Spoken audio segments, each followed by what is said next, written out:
Netcasts you love. From people you trust.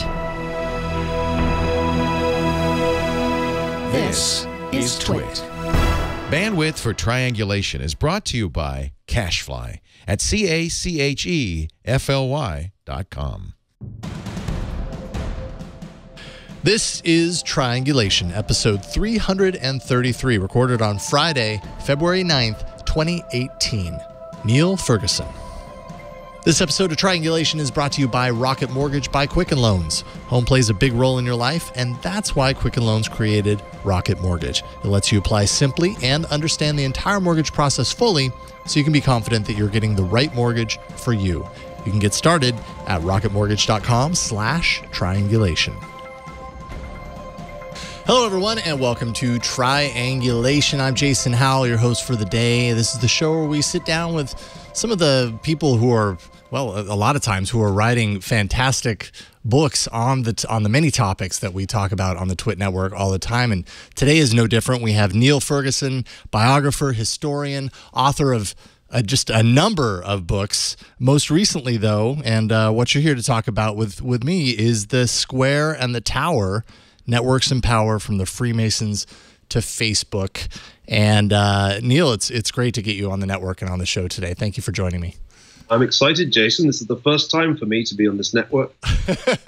And I'm really curious to kind of get your take on the subject matter that we're going to be discussing today, because as you probably know, Twit is a technology network. And I mean, the Square and the Tower it touches on technology topics. There's definitely a current that really is very relatable to all of the important things that are happening right now that are shaping our world.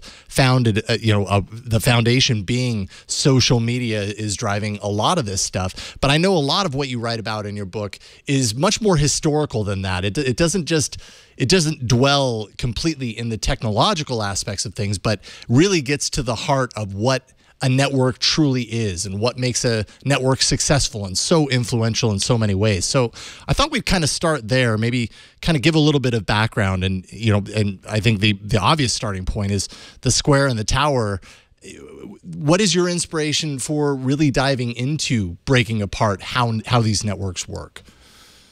Well, I moved from Harvard to Stanford about a year and a half ago, and I'd had this project in my mind for some time, but moving here was a wake-up call, because it struck me that many people, including quite powerful people working in Silicon Valley, had an almost complete indifference to history, or they regarded history as having begun with the Google IPO, and everything before that was the Stone Age.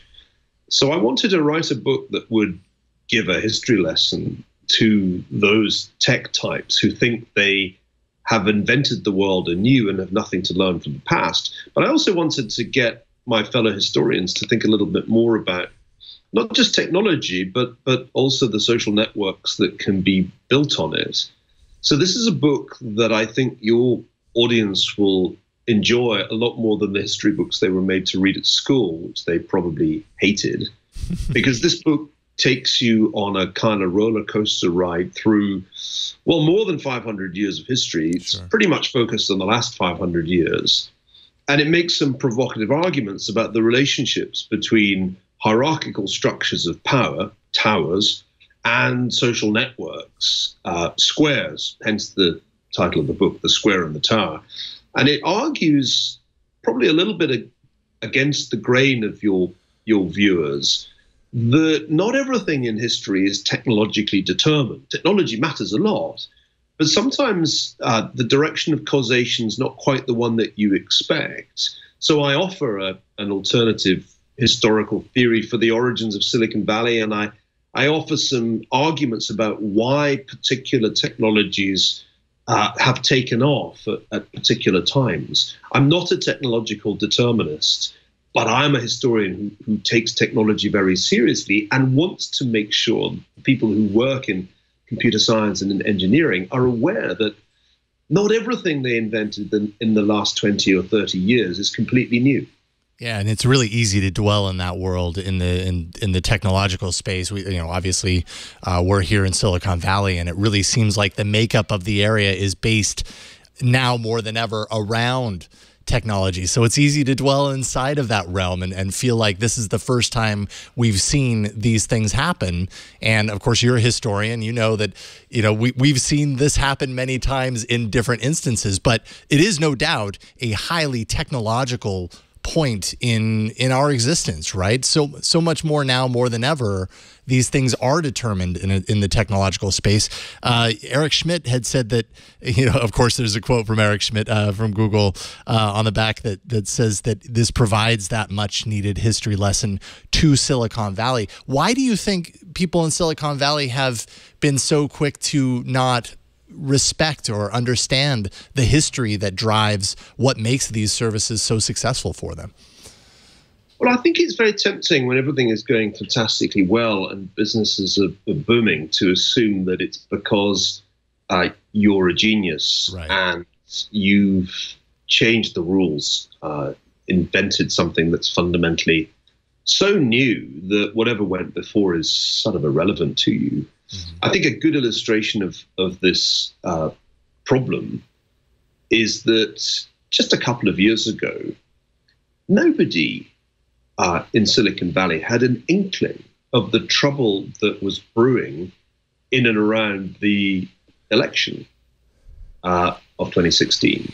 And since I've been here, we've gone from denial in the immediate aftermath of the election, denial that the network platforms had played a decisive role, denial that fake news on Facebook had been a significant variable in the election, to acceptance that something pretty bad happened in that election. And it certainly wasn't something that many people in Silicon Valley wanted to see happen. So I think what Silicon Valley learned in the last couple of years is that no matter how smart you may feel you are, and no matter how innovative your technology may be, political history is going to take an interest in your life at some point, especially if, without quite meaning to, you've become, as I think Facebook has become, the biggest content publisher in American history, with an enormous share now of the US news market. 45% of Americans get their news from Facebook. And I don't think anybody set out to turn Facebook into a vast content publisher, but that's what it is. And that means that the algorithm that drives the news feed is, in some ways, the most powerful editor in American history. All of that has major consequences that I think people grossly underestimated just a couple of years ago. And they underestimated the political risk to the big technology companies because they just really weren't thinking historically. The idea that you could establish quasi-monopolies in so many different sectors of the economy, from search through online retail to social networks, and not have a political problem at some point is kind of comical. But naivety was one of the characteristic features of Silicon Valley in the period prior to the election. The naive belief that if everybody was connected, if everybody was on Facebook, then everything would be awesome. We've been told that ad nauseum since, I don't know, John Perry Barlow's Declaration of the Independence of Cyberspace, the late lamented Barlow. That claim that if we just could all be connected, the world would be wonderful, wasn't historically a very well-founded claim, nor was it well-founded on the basis of network science. Anybody who really had thought at all seriously about social networks knew that since the 1970s there had been a literature showing that even modestly sized social networks tend to get polarized, tend to self-segregate into different clusters. And so it was naive of people in Silicon Valley to think that wouldn't happen to Facebook and wouldn't happen to Twitter. And, a lot of people in this neck of the woods spent a significant part of the last year or so saying, oh, gee, what have we done? It never occurred to us that this could happen. Oh, my God. Well, it should have occurred to them because it was, I think, historically obvious that trouble was brewing. And I'm sure to a certain, on a certain level, networks like Facebook, I have to imagine, they've got an enormous amount of smart people working on making their service as potent of a social network, connecting people to people and obviously increasing their bottom line, that they should realize the characteristics, and you write about the characteristics, we'll get to those in a little bit, of how these networks worked. And it's kind of baffling to assume that they were smart enough to build something so potent, yet not aware enough to understand what that, how that extends out from a historical perspective, if it just continues to get bigger and bigger and bigger and more vulnerable, both for them and for society. What are some of the vulnerabilities that networks like Facebook have to face in light of just how these networks have been known to work over time? I mentioned one already, and that is that if you create even a medium-sized network, you should expect homophily to happen. Homophily is just a word for the tendency for birds of a feather to flock together, right. Clustering, in other words, to take place. We've known since the 1970s that even quite small social networks, like the network of friends in a high school, will tend to polarize or self-segregate. And so it shouldn't have come as a surprise that on the giant and very fast-moving network platforms of our time, we should see similar phenomena, but on a vast scale. The polarization of American political life is not a new story, but I think it's clear that the way in which Facebook and Twitter in particular work, I could also mention YouTube, those tend to promote and I think exacerbate the polarization. So that's one.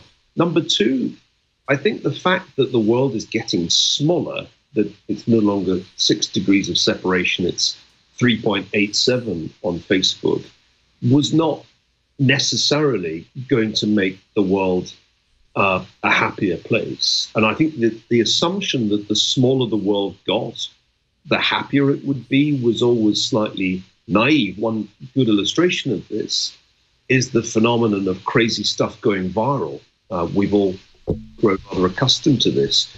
And indeed, the phrase fake news has become a cliche. But we now understand that if you do build networks on this scale and with the incentives that are built into the networks, such as Facebook and YouTube and Twitter, that fake news is more likely to go viral than carefully researched truth. It's a key differentiating feature of the great networks of our time that they make money from advertising, and to get that money, they have to demonstrate user engagement. And user engagement, because human beings are human beings, tends to be highest with crazy stuff rather than with the wisdom of the ages. And, stories like the Pope endorses Donald Trump attracted enormous amounts of user interest in 2016. It just happened not to be true. So I think just to give those few examples, you can see that it was always going to be a hazardous enterprise to connect the world and to shrink the world to the extent that the network platforms have shrunk it. Have we ever seen in the sense of just sheer networks, have we ever seen as powerfully interconnected network as what we have with Facebook? Like, what is outside of the technological sphere, what is the closest correlation to just the massive amount of influence and and power that a network like Facebook has right now? Well, I don't think it's possible to find in the history of, say, newspapers or television, comparable concentration. Even at the height of his power, William Randolph Hearst didn't have 45% of American newspaper readers, whereas Facebook now has very close to half of Americans getting news from its newsfeed. Wow. So you could argue that that's unprecedented, or you could say that what we're seeing here in the realm of technology is reminiscent of what happened in the Gilded Age in the late 19th century when John D. Rockefeller or Andrew Carnegie created giant monopoly companies in industry. In that sense, I think there are analogies. It's just that it's unusual to have near monopolies in the sectors that we now see being dominated by individual firms. We're more accustomed to think of industrial monopolies rather than online monopolies. The other thing that's really, to me, illuminating as an analogy is the fact that in previous eras, very large social networks formed without the need for the internet or the smartphone. I think one of the dangers of being a Silicon Valley denizen is that you tend to exaggerate just how important the internet, a personal computer, and the smartphone are as tools for networking. Because history shows you that human beings can form giant social networks without any technology at all. Otherwise, how can you explain the extraordinary success of Christianity or Islam, religions that flourished at a time when technology was extraordinarily primitive and most people weren't literate? Things moved more slowly in the past, that's for sure. We are networking at high speed. The speeds are unprecedented. But I'm not sure that the scales are as unprecedented as we tend to assume. Because when you think about it, the networks that were created by the great monotheistic faiths were not only huge, they were very enduring. Indeed, they've endured for centuries. So I do think that it's important for us, when we think about the impact of technology, not to exaggerate its importance, because human beings seem capable of large-scale social networks. They seem capable of having ideas go viral without that much technology. All I think the technology does is to make it happen faster. I'm not sure that the scale is as novel as we think.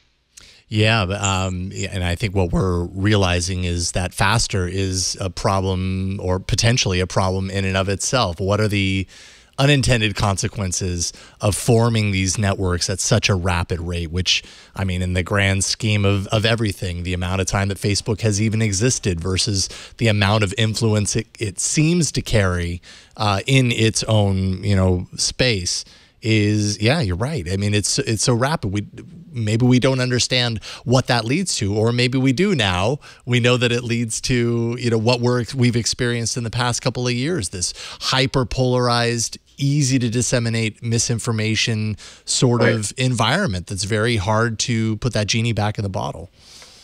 It is. I mean, there are a couple of other points that are worth reflecting on too. One distinctive feature of networks as distributed and large scale as these is that they have a security problem. They're quite easy to hack. One reason that over the long run, human organizations have tended to favor hierarchy over distributed network structures is that hierarchies are better at self-defense. Facebook and Twitter were easily hacked by the Russians. Indeed, the Russians didn't have to do anything except buy advertising to get onto Facebook with their content.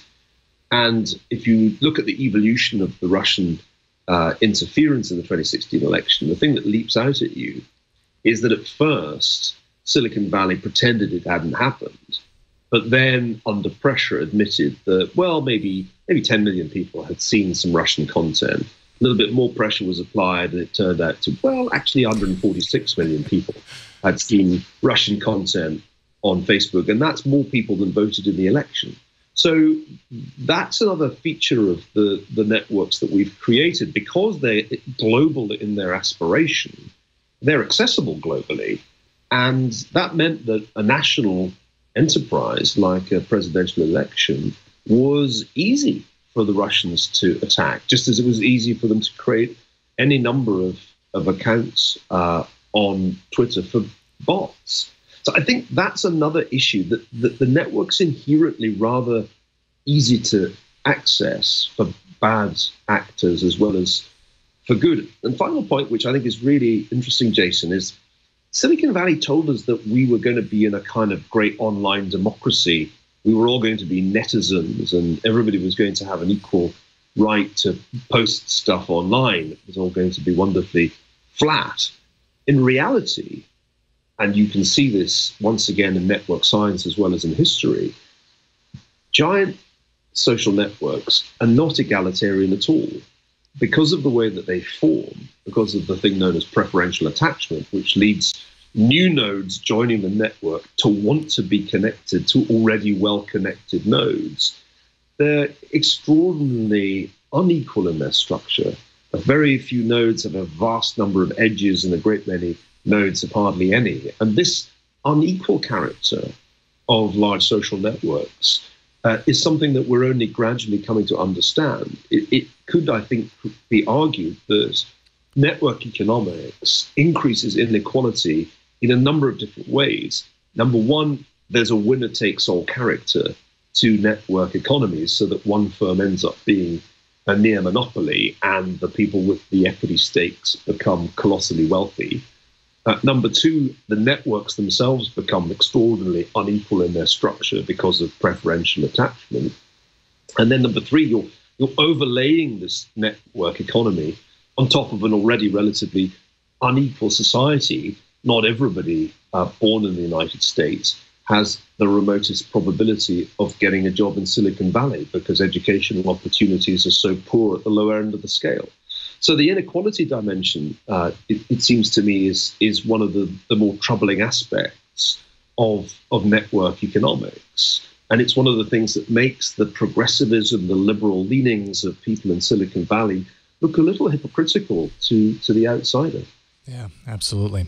We are going to take a quick break, and then we're going to dive into, and we've started talking a little bit about the 7 insights that you point out about network theory. We'll dive into those a little bit more, speaking with Niall Ferguson, his book, The Square and the Tower, and just a fascinating look at how just networks, if you've ever been curious to know about networks, not just social networks, but how networks have existed, how they exist in our society, both now and historically, a fantastic read that you really should check out. We're going to dive into that more. But first, we want to take a minute and thank the sponsor of this episode, and that is Rocket Mortgage by Quicken Loans. Maybe you've gone through the mortgage process before. Maybe you haven't, and you've just heard people tell you just how complicated and convoluted it can be. I've been through the mortgage process myself. It's not always the easiest, most straightforward process, pulling information from a million different places. And when you live in the digital world like we all do here on the Twit Network, you know that things can be improved if we just kind of improve these processes, bring it into the digital age, and that's what Rocket Mortgage by Quicken Loans is all about. Rocket Mortgage gives you the confidence that you need when it comes to doing something that's not always the easiest thing in the world. Buying a home, refinancing your existing home loan, you need that confidence, and Rocket Mortgage is there to give it to you. It's simple. It allows you to fully understand all of the details so that you're informed. You can be confident that you're getting the right mortgage for you when you pull the trigger. It's convenient. Their trusted partners allow you to share your financial information with Rocket Mortgage at the touch of a button, eliminating the complexity behind that to make it just super easy for you. It's also powerful. Whether you're looking to buy your first home or your 10th, Rocket Mortgage is able to perform thousands of calculations in seconds based on your income, assets, and your credit. Rocket Mortgage can analyze all of that information, all the home loan options for which you qualify, and then find the one that's just right for you, picking something that's perfect for your scenario. Rocket Mortgage by Quicken Loans. Apply simply, understand fully, mortgage confidently. To get started, all you have to do is go to rocketmortgage.com/triangulation. That's rocketmortgage.com/triangulation. Equal housing lender, licensed in all 50 states. NMLSconsumeraccess.org, number 3030. And we thank Rocket Mortgage by Quicken Loans for their support of Triangulation. All right, so I promised that we'd kind of take a look at the 7 insights of network theory. And this is, obviously you spell out in much further detail throughout the book, kind of broadening these ideas out. But you listed them. It makes it kind of easy to dive in and get a general sense of what people will find inside the book. So I thought we'd go through those. First of all, you say no man is an island. And this seems to kind of relate to the importance, and you were just talking about this a few minutes ago, the importance of specific nodes within a network, or, I don't know, is this the holy grail of how influence works when you're talking about networks? Is that what you're talking about here? Yes, we're all connected. It's pretty hard in this day and age to be a network isolate, to be a node with no edges. Right. And to an extent that is extraordinary, our connections define who we are. If Facebook only knows your network of friends, but knows nothing about you, in fact, it knows everything about you. So this idea that we are how we're networked is a very central idea, not just for our time, but actually, I think it's true universally. It's really the human condition that we are connected, and those connections in some measure define us. And then you also mentioned a little bit ago, birds of a feather flock together, homophily, in other words. You say in your book that might actually be the first law of social networks. How would you say this has affected our modern social networks most? I mean, I feel like I see this every day. I feel like this is very obvious when and based on the networks, it's obvious in different ways. You know, you get more of this on Twitter in a certain fashion, and you get a totally different type of this on Facebook. Talk a little bit about that. Well, there's some great research based on the data generated by these platforms showing how this process of ideological polarization in our time works. I'll give you one example that relates to Twitter. If you look at political Twitter, people who are most likely to tweet about political issues are on the edges of the political spectrum. The further you are out to the left or to the right, the more likely you are to use Twitter for political statements. Secondly, your tweet is much more likely to be retweeted by somebody in your ideological cluster. So conservatives retweet conservatives and liberals retweet liberals. And thirdly, your tweet is 20% more likely to be retweeted for every moral or emotive word that you put in it. Now, moral or emotive is academic speak for strong language. And anybody who spent any time on Twitter will know that there is a premium on strong language. The left tends to use the F word a lot, but the right uses strong language in its own way. And this means that Twitter is an engine, not just for fake news, actually more for extreme views. Extreme views go over well on Twitter. If you mapped, just a few years ago when everybody was blogging like mad, if you mapped the blogosphere, you found the same thing, that there were two great clusters, one liberal and one conservative, and they linked to one another. So that the center ground is strangely empty. This seems to be one of the defining characteristics of the networked age.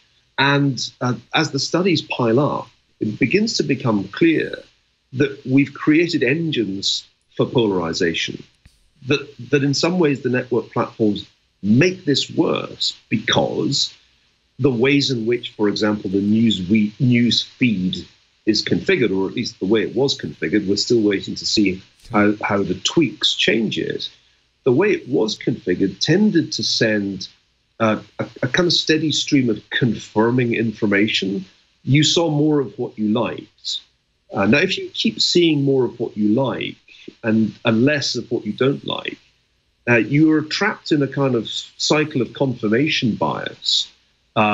It's unlikely that your position will, in fact, hold steady. You'll tend to drift further out in the direction that you started in, whether to the left or to the right. So I think nearly all the network platforms have an inherent tendency to polarize, to drive people out along the political spectrum by giving them more of what they've liked, more of what they've engaged with. And that means that they're not challenged as much with counter-arguments, with things that challenge their assumptions. Remember, what keeps people in the center ground, by and large, politically, is having their assumptions challenged, is being caused to doubt the truth of something that they've previously believed. Well, online networks make that happen less and less, and that seems to be a fundamental structural problem, given we are innately inclined to self-segregate.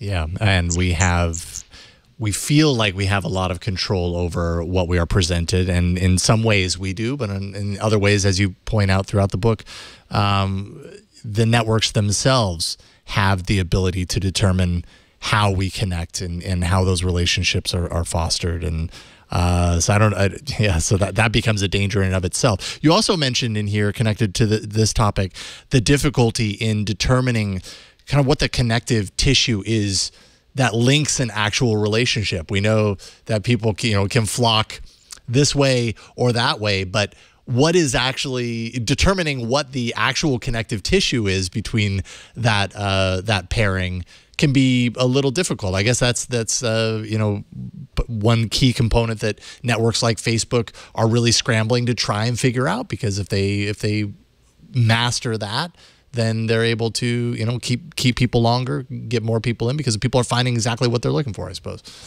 Right, and since the primary motive is to enhance user engagement, you are looking for things that are sticky. You're looking for content that's engaging. You also want, of course, new nodes to keep attaching to the network. The network must grow. Metcalfe's law says that network's worth more for every additional node. Bigger is better. And there are increasing returns to scale in network economics. So that's another thing that's important. The network must grow. And how do you get it to grow? Well, you need to get people to feel, I'm missing out. If I don't get myself a Facebook account, I'm going to miss out on what my friends or my family are doing. So this is another incentive that drives the network platforms. Yeah, Facebook's done a really good job of making it so that if you step away, it's really hard to stay away. I mean, 2 billion plus users is an astonishing achievement. That's a bigger population than the population of China, the most populous nation on earth, and it's still growing. Yeah, and penetration is extraordinarily high in developed countries, but growing fast in less developed countries. So we are in the presence of an amazing phenomenon. And I don't want to sound like a Luddite. In many ways, I'm lost in admiration when I contemplate the career of Mark Zuckerberg, or for that matter, the careers of the people before him who built Amazon, in the case of Jeff Bezos. These are incredible business achievements, and one shouldn't knock them. But one needs to recognize that when the people building the network said everything will be awesome when we're all connected, they had self-interest reasons for making that argument. And we were all, I think, a little uncritical about it. I know myself that in the early days of the online networks, I was quite uncritical about what was happening, and probably drank the Kool-Aid for a while, thinking, well, perhaps if everybody's connected, the world will be a better place. And then I came to realize how naive that was. Let me illustrate that with an argument from the book. When the Reformation happened back in the 16th century, 501 years ago, it was possible because of the printing press, which essentially was the internet of the 16th century, and allowed ideas to spread much faster than had been possible before you could print books, when you had to copy everything out by hand. So this is a very important analogy for us. Luther, who started the whole Reformation off, thought that if everybody could be connected, if they could all read the Bible themselves in their own language and have a direct relationship with God, not necessarily mediated by a corrupt church, everything would be awesome. That was his sincere belief. But what happened? Well, what happened was 130 years of religious conflict, because two clusters formed. The cluster of people who agreed with Luther, except they thought he should go a bit further, and the cluster of people who thought he should be burnt at the stake as a heretic. The way in which the printing press worked was not to create the priesthood of all believers, which was Luther's version of Mark Zuckerberg's global community. The way the printing press worked was to allow Europe to divide into two rival armies. And this war of religion raged for over a century. That's a very clear warning to us that the process of polarization can go further, and verbal violence can lead to actual violence. I think we've underestimated that risk because we haven't seen that lesson from history, even although it seems to me to be screaming, look at me. This is a version of your reality, and it's happened before. It was slower. I would say our experience is an order of magnitude faster than the experience of the 16th and 17th centuries. What took 100 years then has taken 10 years now. But it's the same familiar process. of polarization, verbal violence leading to actual violence, crazy stuff going viral, and we haven't paid enough attention to that. Yeah, really, really good point. You also point out weak ties are strong. It's kind of this idea that it's a smaller world now. Have Facebook and Twitter and other social networks like it, but those are the two that come to mind, have they kind of altered this 6 degrees of separation adage where we are now far more connected to Kevin Bacon than we ever were before? Yeah, they have. It's actually extraordinary. All those jokes that have been around since the 1990s, or even actually for longer, about 6 degrees of Kevin Bacon or 6 degrees of Monica Lewinsky. Yeah. Those were true of their time. In fact, a study done by the sociologist Stanley Milgram in the late 60s showed that there were about 6 degrees of separation between any two randomly selected Americans. On Facebook, though, that's to say, it took 6 steps to get from the housewife in Omaha, Nebraska, to the stockbroker in Boston, Massachusetts. That was the experiment was a chain letter experiment, and it arrived at the answer that 6 degrees of separation was roughly right.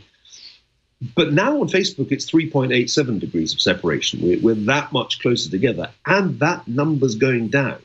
So it is getting easier and easier for two randomly selected people to connect. They don't have to take so many steps to get in touch with one another. So we'll soon be talking about 3.87 degrees of Kevin Bacon, though it doesn't have quite the same ring. Not quite, but it's hopeful that we're all getting closer to Kevin Bacon. Structure, Oh, I'm sorry.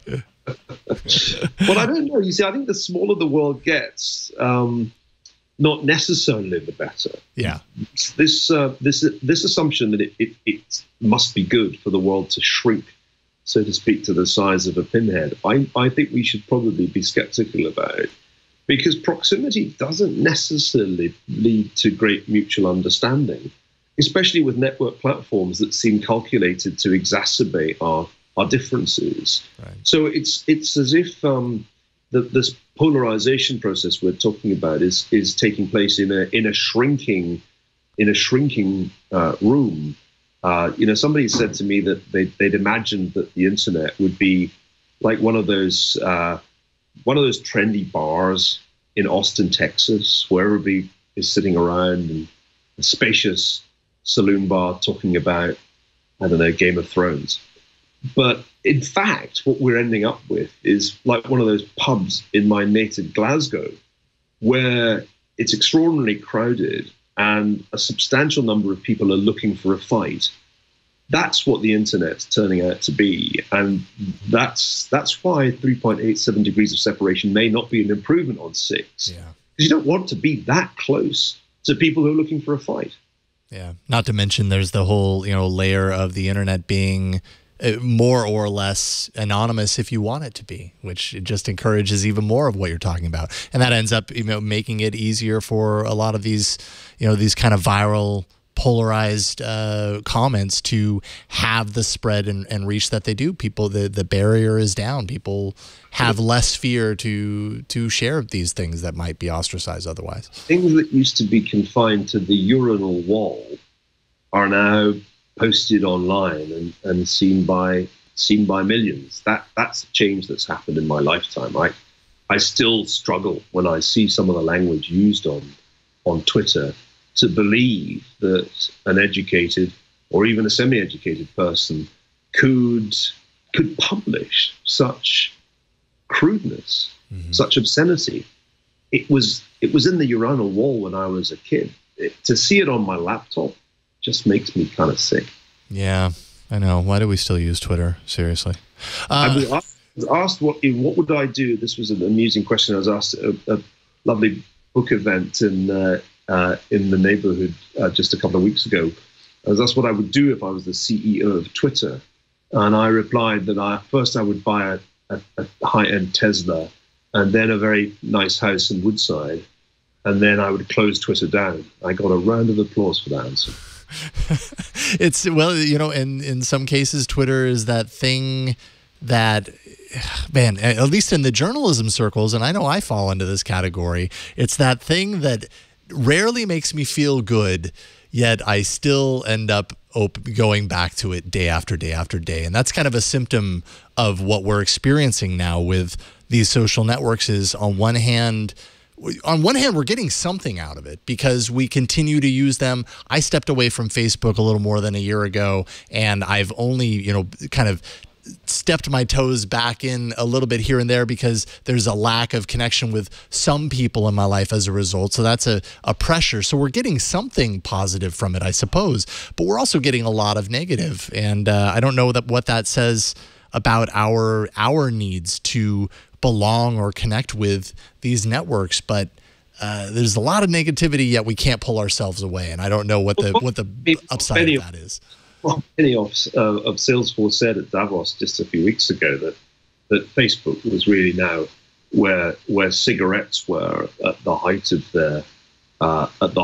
their power. That is to say, this is an addictive product that we're basically distributing to kids and encouraging them to use. And given the mounting evidence of psychological harm, particularly amongst young people, arising from social media, the addiction to the smartphone, the addiction to evidence that one is liked, then I do think it's plausible to argue that 20 years from now we'll look back and say, can you believe they let kids have smartphones? Can you believe they let them go on Facebook? So I do think we're at an interesting inflection point. Even Facebook itself admits that there are problems, that's not stopping it rolling out Messenger for kids.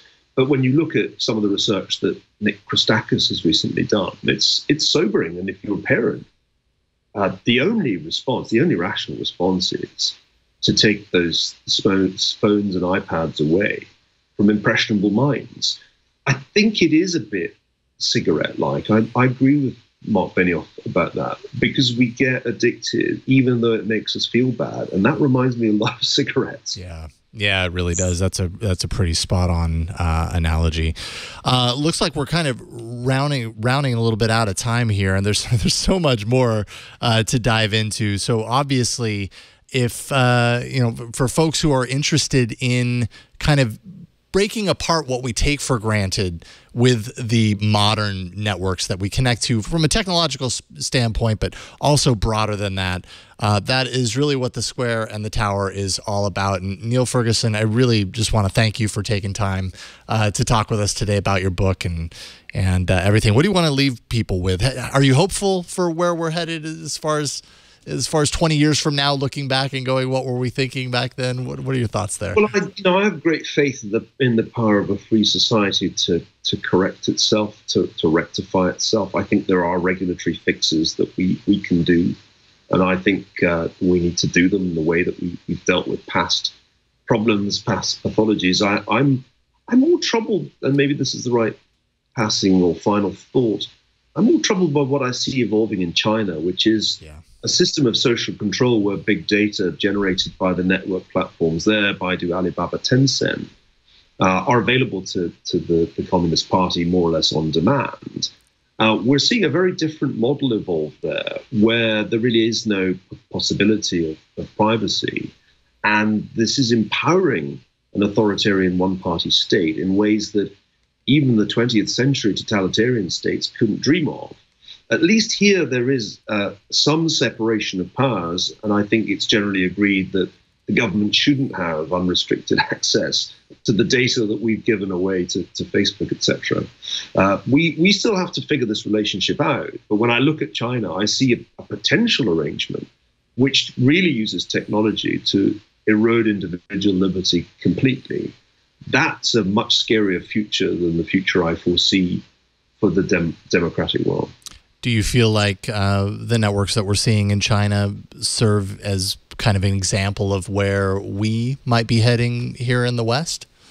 Well, I think the potential is clearly there anywhere where the data have been harvested on a large scale. The data have been harvested here in the United States, in Europe, practically everywhere. And we have to make a decision about who has access to, who has power over that data. It can't be right that a few very large private companies have these extraordinary databases, giving them access and insight into the daily lives of citizens. There needs to be some regulatory control on that. And that's the kind of thing we have to figure out, just as it wouldn't be right for the government to have untrammeled access. Ultimately, the data were ours until we naively gave it all away. I think the challenge for liberal societies, for free societies, is going to be to work out how to get data back to its rightful owners, which that's us, right? But we gave it away. Fixing that problem is going to be very challenging because it's made Mark Zuckerberg a very rich man. It's made Google an incredibly wealthy company. We are, I think, going to have to thrash out some very difficult issues in terms of regulation and the law. And I'm not sure we've even begun thinking through what the right answers are. I agree, finally, with Sam Lesson, who used to be at Facebook, who's written some incredibly thoughtful essays on these subjects lately.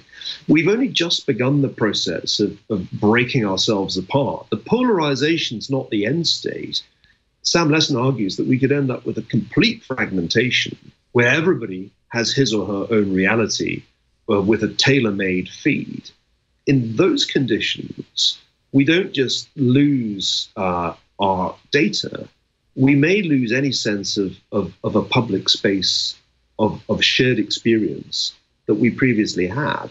So that's a danger that I'm extremely troubled by. The only thing one can do in this crazy world is spend less time on social media and more time reading books. And that's why I did this interview. How convenient it is that you say that. Yes. Niall Ferguson, the Square and the Tower. I wish you nothing but the best with this and everything that you have you're working on right now, because you are a busy guy. But you can find, obviously, Niall's book on Amazon, as we're showing here, pretty much everywhere. You also have it on audiobook. That's awesome. So load it up on Audible. Niall, thank you for taking time to talk with me today. Thank you, Jason. Have a great weekend. All right. You too. This is Triangulation. We always have such a fantastic time catching up and being informed by the smart folks out there educating us about this technology world that we live in. Thank you for hopping along for the ride. We record Triangulation live every Friday starting at 3 p.m. Pacific, 6 p.m. Eastern. That's 2300 UTC. If you want to watch live, you always can. Just go to twit.tv/live. But if you miss the live taping, you're not out of luck. We publish this as a podcast each and every week. Just go to twit.tv/triangulation, and there you can find all of our episodes, all 330. Well, this is 333, so you got quite a few interviews to catch up on if you're just getting started.